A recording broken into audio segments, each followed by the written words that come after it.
ఒక ప్రాజెక్ట్ సపోర్ట్కి వెళ్ళిపోద్దండి.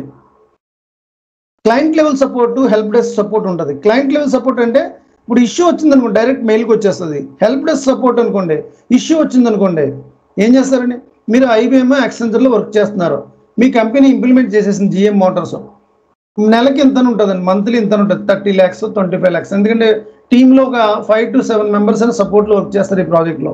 ఈచ్ పర్సన్కి 1 lakh 1,25,000 1.5 lakh శాలరీ అనుకోండి. ప్రాజెక్ట్ మేనేజర్ అన్ని కలిపి, ప్రాజెక్ట్ మేనేజర్ అలాగే 2 ప్రాజెక్టులు ఉంటాయి, ఒక ప్రాజెక్ట్ హ్యాండిల్ చేయడు సపోర్ట్లో, 2 ప్రాజెక్టులు అసైన్ అవుతాయి.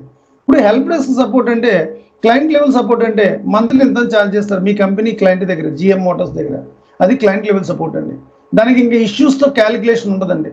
మంత్లీ ఇంత 30 lakhs 25 lakhs ఉంటుంది, మంత్లీ ఇంత క్లయింట్ పే చేసేస్తుంది సపోర్ట్కి. ఏ ఇష్యూ వచ్చినా మీ కంపెనీ చూసుకోవాలి, మీ కంపెనీ ఏమో మిమ్మల్ని అందరినీ ఫ్రెండ్ అని పెడుతుంది కన్సల్టెంట్ని. అలాగే హెల్ప్ డెస్క్ సపోర్ట్ అనుకోండి, సాధారణంగా ప్రపంచం అంతా ఇదే ఫాలో అవుతుందండి హెల్ప్ డెస్క్ సపోర్ట్. నార్మల్గా మీ కంపెనీ ఐబీఎం, మీ క్లయింట్ వచ్చి జిఎం అనుకోండి, రోజు ఇష్యూస్ వస్తాయి, టికెట్స్ వస్తాయి, టికెట్ నెంబర్స్ రోజు ఎంఎంలో ఒక 2-3 అలా ఎఫ్ఐలో ఈ రోజు 10 మాడ్యూల్స్ ఉన్నాయి టోటల్గా, అబాప్ బేసిస్ అన్ని కలిపి. ఏదైనా టికెట్ బేసిస్ అయినా అబాప్ అయినా వాళ్ళకి వస్తాయి. అలా ఈరోజు ఒక 50 వచ్చినాయి అనుకోండి, మంత్లీ వీక్లీ 400 ఇష్యూస్ అనుకోండి, అలా మంత్లీ సుమారు ఒక 2,000 ఇష్యూస్ వచ్చింది అనుకోండి, 2,000 ఇంటూ మినిమం $200 ఉంటుందండి యూఎస్ మార్కెట్లో. $40,000 $50,000 ఛార్జ్ చేస్తారు. 50,000 ఇంకా పైన అబౌవ్ 60-70,000. ఇప్పుడు మార్కెట్ 250 కూడా ఛార్జ్ చేస్తున్నారు క్లయింట్స్ కంపెనీస్. అలా ఇష్యూకి ఎంత ఉంటుంది దాన్ని, అందుకే టికెట్ నెంబర్ 1 టికెట్ మీకు ఎంఎంలో ఇష్యూ వచ్చింది అనుకో, టికెట్ నెంబర్ 1 ఎక్సెల్లో పెట్టి కింద సోన్స్ ఇష్యూ పేస్ చేసామని పెట్టి సేవ్ చేసి టికెట్ నెంబర్ 1 టికెట్ నెంబర్ 2 అలా హెల్ప్ డెస్క్లో పెట్టేస్తారు.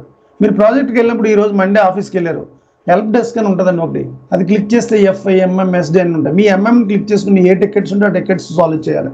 అదే మళ్ళీ ఈ టికెట్స్ అన్నీ కూడా మనకి వేరే సర్వర్లో కూడా స్టోర్ చేస్తారు. ఏంటంటే సర్వర్ ఏంటది, సొల్యూషన్ మేనేజర్.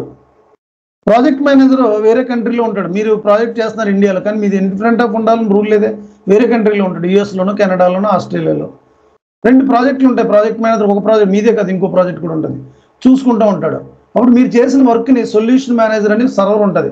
ఒక 10 ప్రాజెక్టులు ఉన్నాయనుకోండి, దాంట్లో ఒకటి సొల్యూషన్ మేనేజర్ సర్వర్ కూడా ఉంటుంది ఒక ప్రాజెక్ట్లో.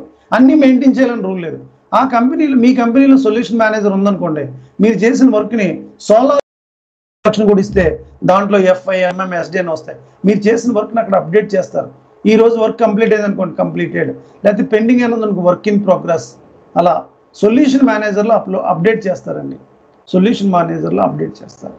ప్రాజెక్ట్ మేనేజర్ డైలీ చెక్ చేసుకుంటూ ఉంటాడు, అవర్ కన్సల్టెంట్స్ ఏం చేశారు ఏం చేస్తున్నారో through mail different daily check చేసుకుంటాడు. ఇదే రివ్యూ పెర్ఫార్మెన్స్ రిపోర్టింగ్ షీట్ అంటారు దాన్ని. సొల్యూషన్ మేనేజర్ని రివ్యూ పెర్ఫార్మెన్స్ రిపోర్టింగ్ షీట్ అంటారు. సొల్యూషన్ మేనేజర్ అన్ని ప్రాజెక్టులో ఉండాలని రూల్ లేదండి, కొన్ని ప్రాజెక్టులో ఉండొచ్చు, కొన్ని ప్రాజెక్టులు లేకపోవచ్చు.